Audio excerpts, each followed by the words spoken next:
Partially inspired by the massive blockbuster hit Back to the Future, this sci-fi buddy comedy film directed by Stephen Herrick was released in February of 1989 to surprise success, eventually spanning an entire franchise of films, TV shows, comic books, video games, and even a breakfast cereal. Perennial SoCal metalhead slackers Alex Winter and Keanu Reeves, Bill and Ted respectively, are wannabe musicians who face dire consequences if they don't ace an upcoming history test. Luckily for them, legendary comedian George Carlin arrives from 700 years in the future with a time-traveling phone booth to help them out. Because apparently the fate of future society rests with these two brain-dead goofballs. In his limited role, Carlin is exquisitely funny, opening the film by sharing how great the future is, remarking, "Bowling averages are way up, mini-golf scores are way down." As for the title characters, these roles are easily their most iconic. Reeves has enjoyed a long and successful film career, but he's at his best playing the clueless teen from San Dimas. Winter, who all but retired from acting following this picture's sequel, plays off Reeves with adorable chemistry. The two best friends' naivety is positively endearing,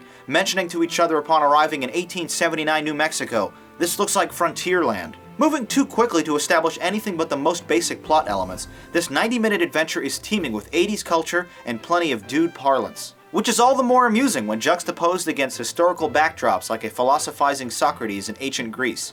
Now what? Philosophize with him. All we are is dust in the wind, dude.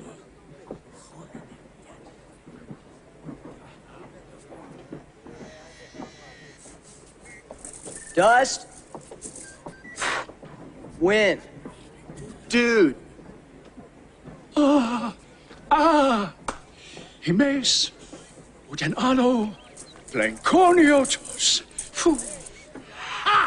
Although the film wastes no time establishing the ridiculous circumstances of the plot, it entirely glosses over history, reducing each figure Bill and Ted collect along the way to mere stereotypes, exaggerated versions of their recorded personalities. Supported by a wonderful soundtrack, temporally speaking, this picture's fantastic adherence to time loop theory rewards multiple viewings. Throw in a great cameo by E Street Band saxophonist Clarence Big Man Clements, and an epic montage of our favorite historical figures enjoying a 1980s shopping mall, and you've got a recipe for fun.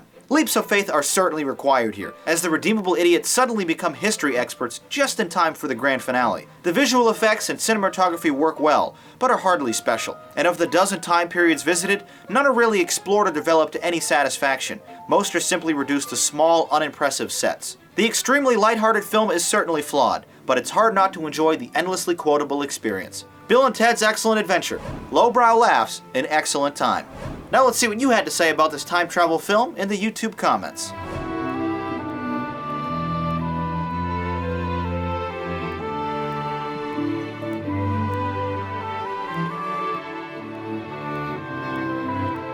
Bill and Ted's Excellent Adventure on the Rate-O-Matic. A double 8. Your praise and criticism for this picture was remarkably consistent. Everyone applauded the goofy jokes and Reeves and Winter's chemistry, but faulted it for the poor time travel mechanics and an otherwise simplistic delivery, scoring it a great. I agree on all points. This isn't impressive, Oscar-worthy art by any measure, but it's undeniable fun. If the equally enjoyable sequel is any indication, hopefully a planned third installment due out sometime next year won't be a complete disappointment. I thought this movie was great too.